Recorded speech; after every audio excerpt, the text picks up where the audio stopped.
Selamat berjumpa kembali di Setiawan Channel di dalam acara Pena Pesan Bermakna. Hari ini kita akan belajar satu hal kembali setelah sekian lama mungkin saudara tidak mendengar apa yang harus saya sampaikan. Namun hari ini kita akan belajar kembali.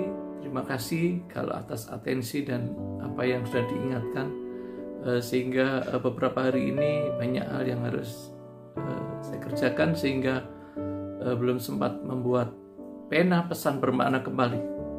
Nah, hari ini kita akan belajar satu hal, bahwasanya hidup ini pasti ada perbedaan. Anak kembar sekalipun di dalam hidup ini selalu ada perbedaan. Dan perbedaan itu selalu ada. Dan perbedaan yang ada dalam dunia ini selalu akan terjadi. Begitu juga di dalam kehidupan manusia. Anak kembar sekalipun yang mungkin dilahirkan dari rahim yang sama, tetapi kadang-kadang kita melihat ada titik perbedaannya yang kalau kita lihat itu pasti ada.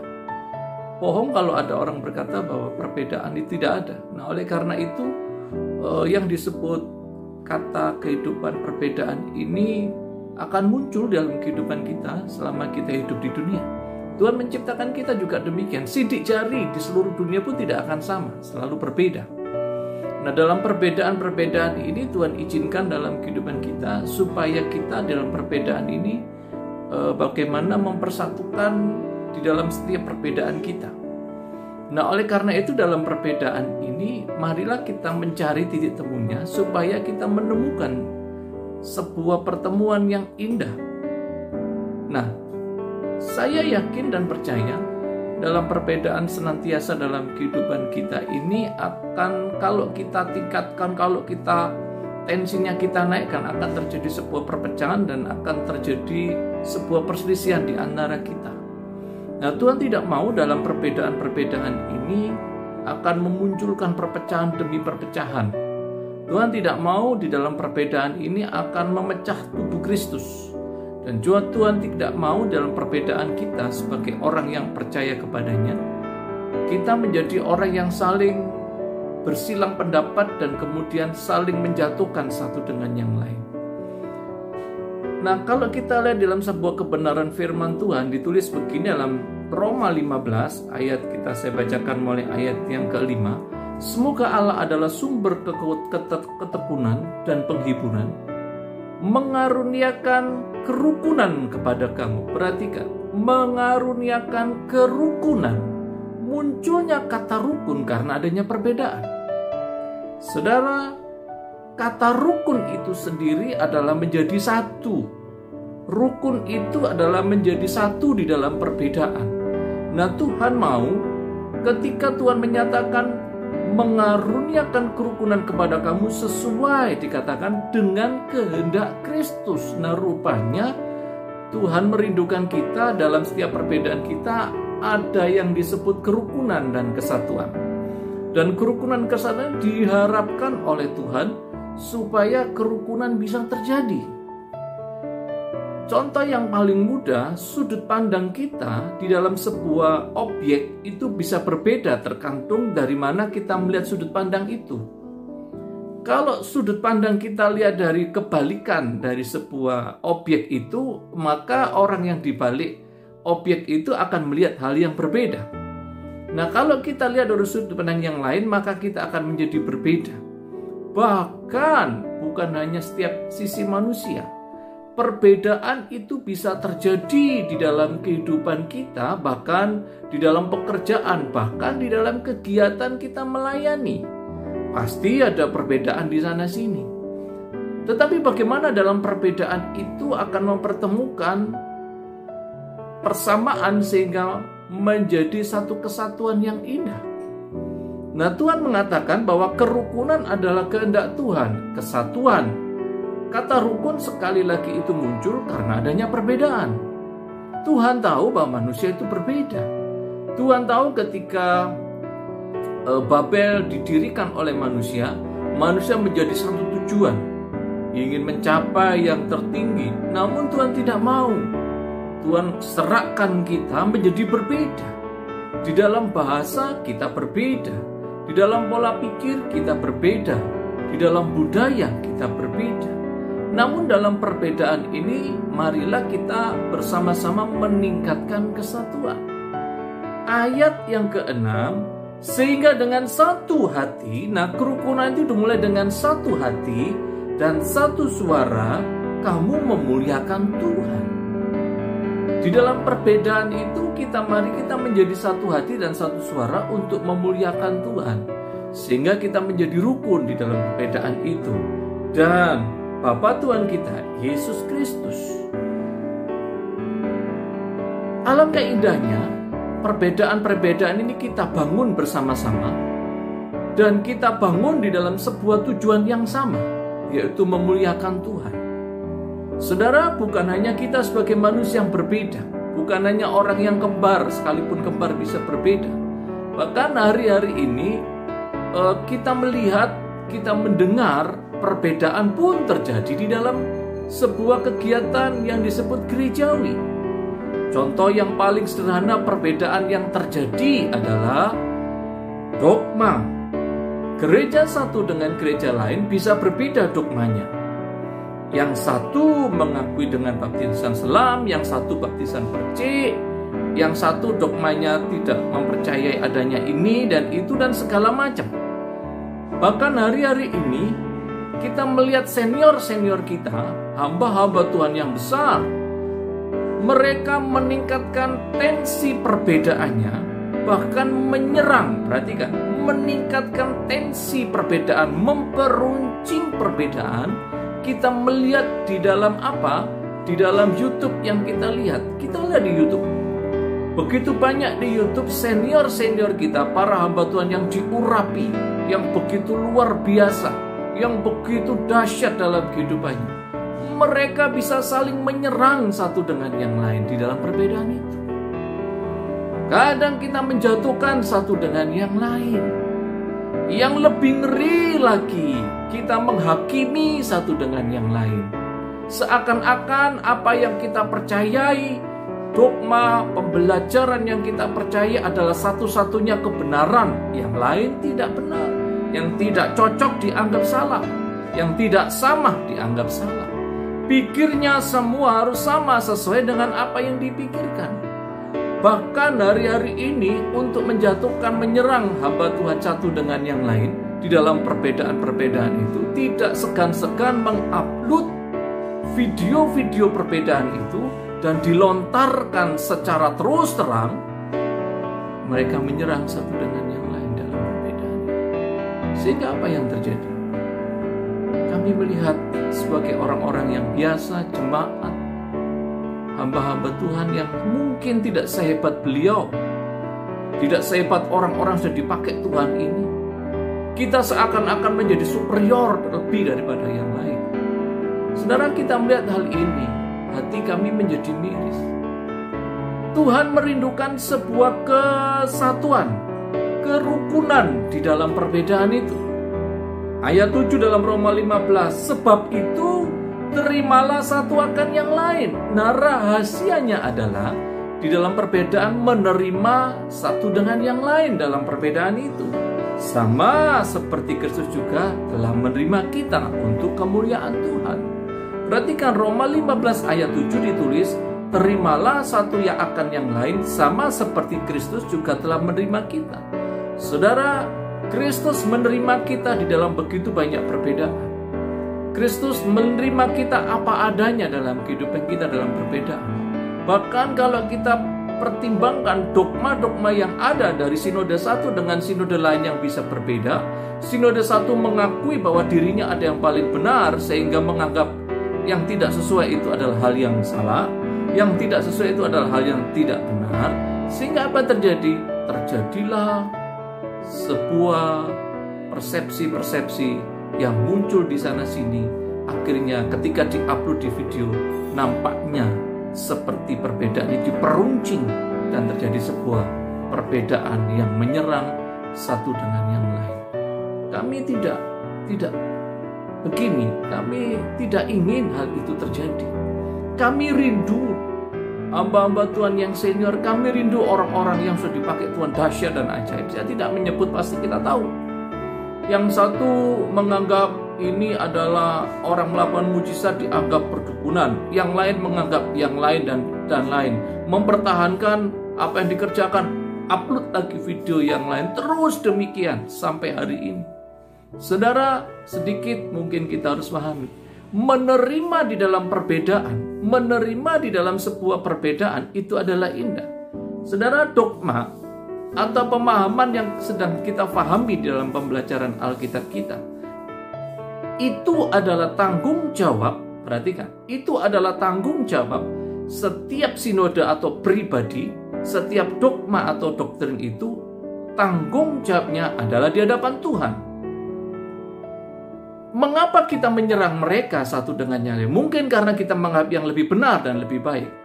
Selama saya hanya berpikir sederhana, kalau kita mencari kelemahan orang, pasti akan ketemu. Sebaik-baiknya orang pasti punya kekurangan, punya keburukan. Seburuk-buruknya orang pasti ada kebaikan. Perhatikan hal ini, sebaik-baiknya orang ada keburukan, ada kelemahan. Seburuk-buruknya orang pasti ada kebaikan. Saudara, setiap dogma dan doktrin, kalau kita serang satu dengan yang lain, kita menganggap dan kita punya alasan Alkitab, kita punya dasar penelitian yang kita agungkan dan kita anggap sebagai kebenaran, kemudian kita paksakan dogma ini kepada yang lain, maka timbullah perbedaan, maka timbullah perpecahan di sana sini. Nah, Tuhan sebenarnya tidak mau. Tuhan mau ada kerukunan di dalam kehidupan kita. Ada satu kesatuan yang indah. Menerima perbedaan itu indah. Mengapa kita memperuncing itu? Bukankah dogma dan doktrin itu adalah tanggung jawab masing-masing di hadapan Tuhan? Kebenaran itu mutlak milik Tuhan. Hari ini kita mencari dan meneliti di dalam Alkitab kita, kemudian kita menemukan satu dengan yang lain dan kita anggap sebagai kebenaran. Dengan hasil penelitian kita, hasil kemudian pembahasan, hasil dasar apa yang sudah kita lakukan, yang kita anggap sebagai kebenaran, itu juga akan kita pertanggungjawabkan di hadapan Tuhan. Kita berpikir selama itu dia menerima Yesus sebagai Tuhan dan Juru Selamat dalam kehidupannya sebagai orang yang percaya kepada Yesus.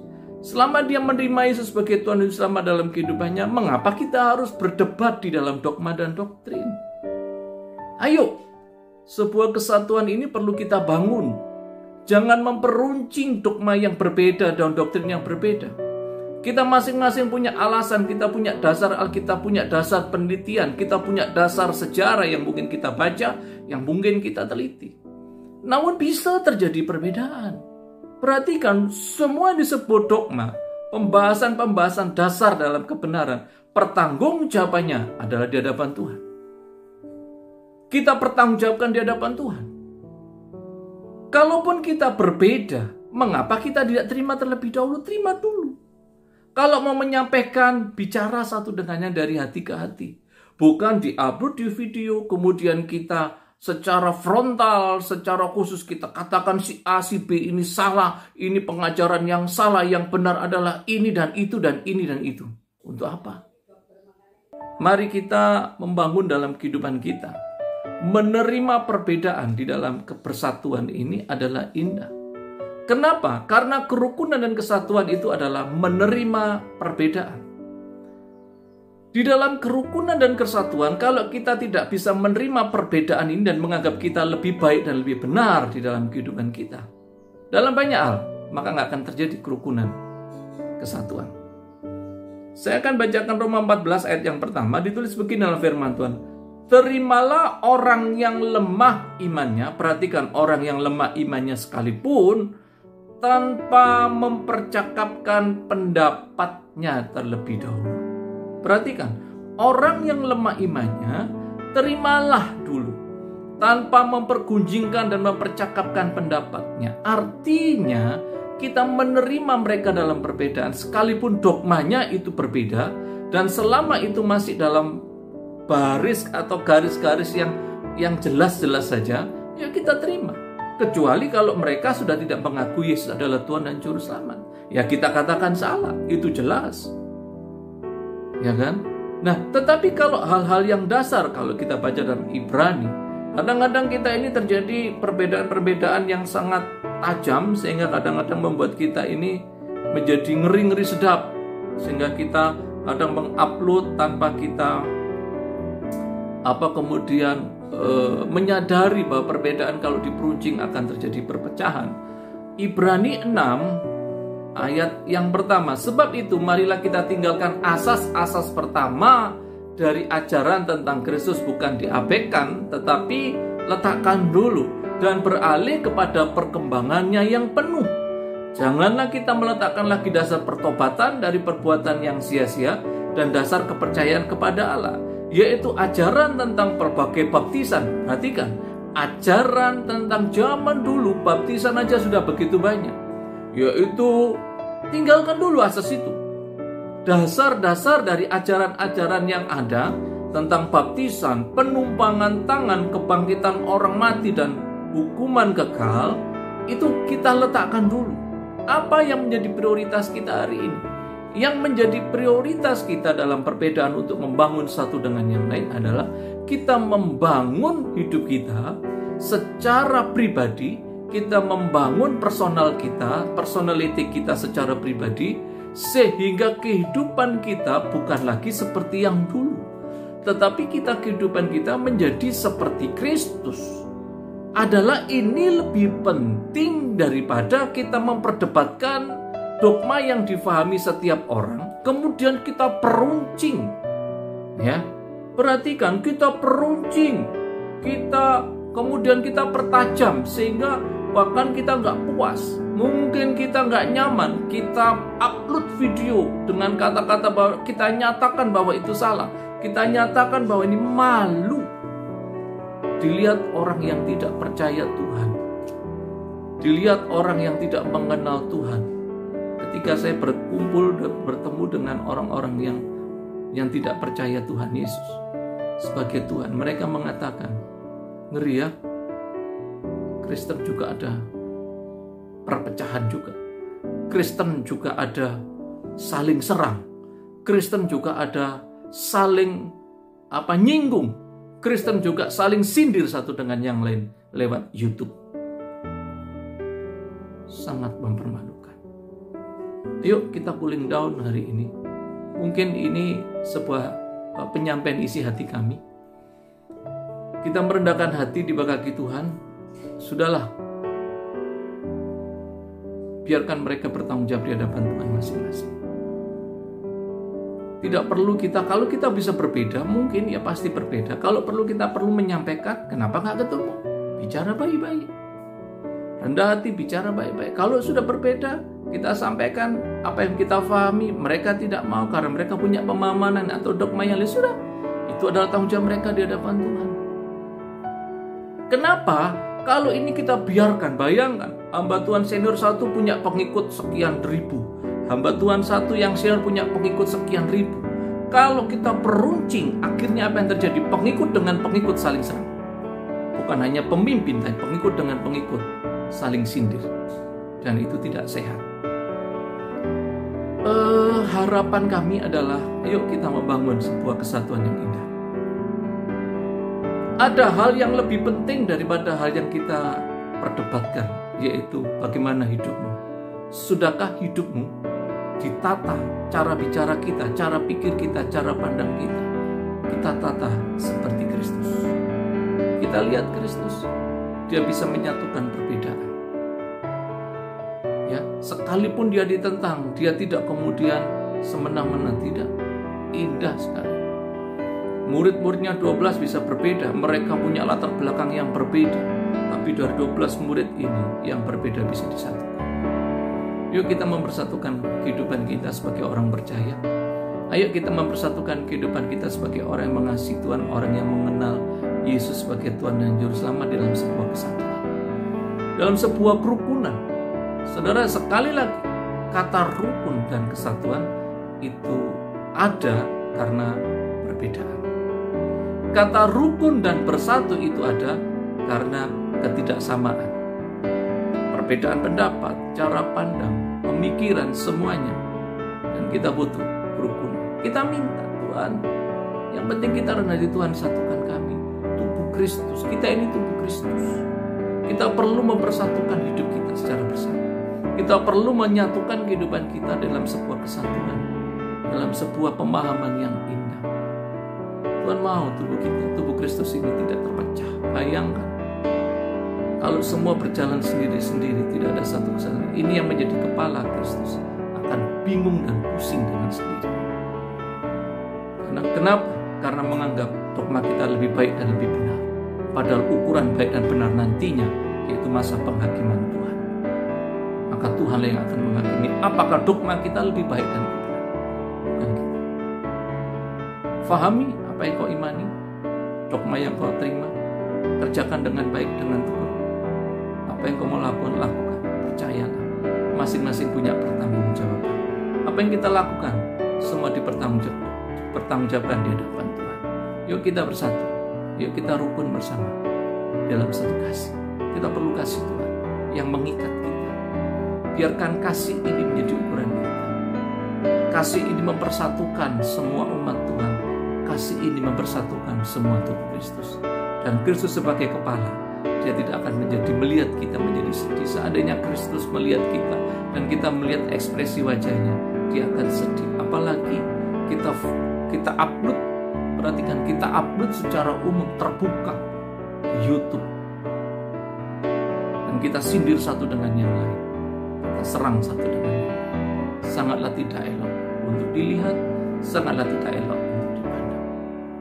Kita berharap, saya berharap, semua umat berharap, para pemimpin kita yang biasa mengupload, atau saudara kita yang biasa mengupload perbedaan dan memperuncing dalam perbedaan ini, kita sekarang cooling down dan kita rendah hati. Tuhan, kami mau bersatu di dalam kasih.